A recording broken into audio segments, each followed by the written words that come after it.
പെൺമക്കൾക്ക് വിവാഹാലോചന വരുമ്പോൾ ചെക്കനെക്കുറിച്ച് രക്ഷിതാക്കൾ വിശദമായി അന്വേഷിക്കാറില്ലേ? ലഹരിയും മദ്യപാനവും ക്രിമിനൽ പശ്ചാത്തലമുള്ളവർക്ക് മക്കളെ ആരും ഒരിക്കലും വിവാഹം കഴിച്ചു കൊടുക്കാറില്ല. തിരുവനന്തപുരം കിളിമാനൂരിലെ അനിൽകുമാറും അതേ ചെയ്തുള്ളൂ. മകളെ വിവാഹം കഴിച്ചു നൽകാത്തതിൻ്റെ വൈരാഗ്യത്തിൽ ആ പിതാവിനെ കൊട്ടേഷൻ സംഘം തട്ടിക്കൊണ്ടുപോയി ക്രൂരമായി മർദ്ദിച്ചു.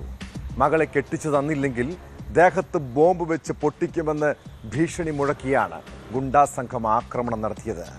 ഒരു വർഷം മുൻപ് അനിൽകുമാറിൻ്റെ മകളെ പെണ്ണ് കാണാനെത്തിയ സുധീഷ് എന്നയാളാണ് ആക്രമണത്തിന് പിന്നിലെന്നാണ് സൂചന.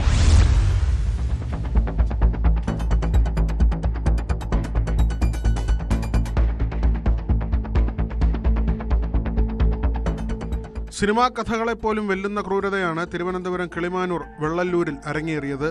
മകളെ വിവാഹം കഴിച്ചു നൽകാത്തതിൻ്റെ പകയിലാണ് വടശ്ശേരിക്കോണം സ്വദേശിയായ അനിൽകുമാറിനെ കൊട്ടേഷൻ സംഘം തട്ടിക്കൊണ്ടുപോയത്.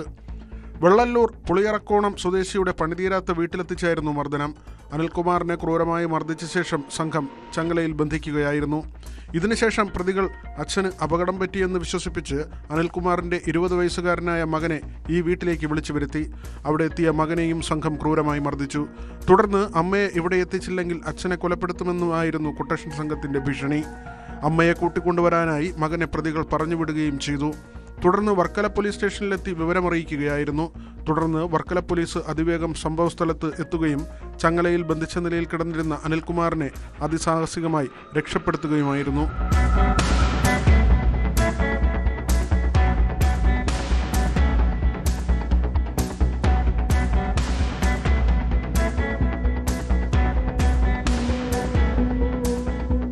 സംഭവസ്ഥലത്ത് നിന്ന് ജലാറ്റിൻ സ്റ്റിക്കുകളും സ്ഫോടക വസ്തുക്കളും കണ്ടെത്തി. പ്രതികൾ വീടിന് സമീപം വലിയൊരു കുഴിയെടുത്തതായും കണ്ടെത്തിയിട്ടുണ്ട്.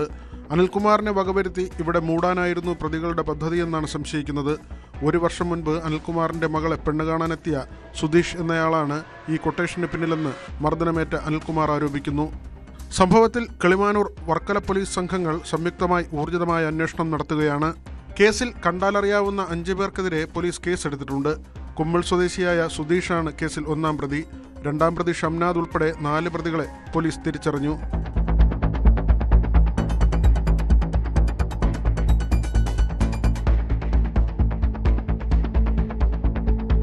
ന്യൂസ് 18 തിരുവനന്തപുരം.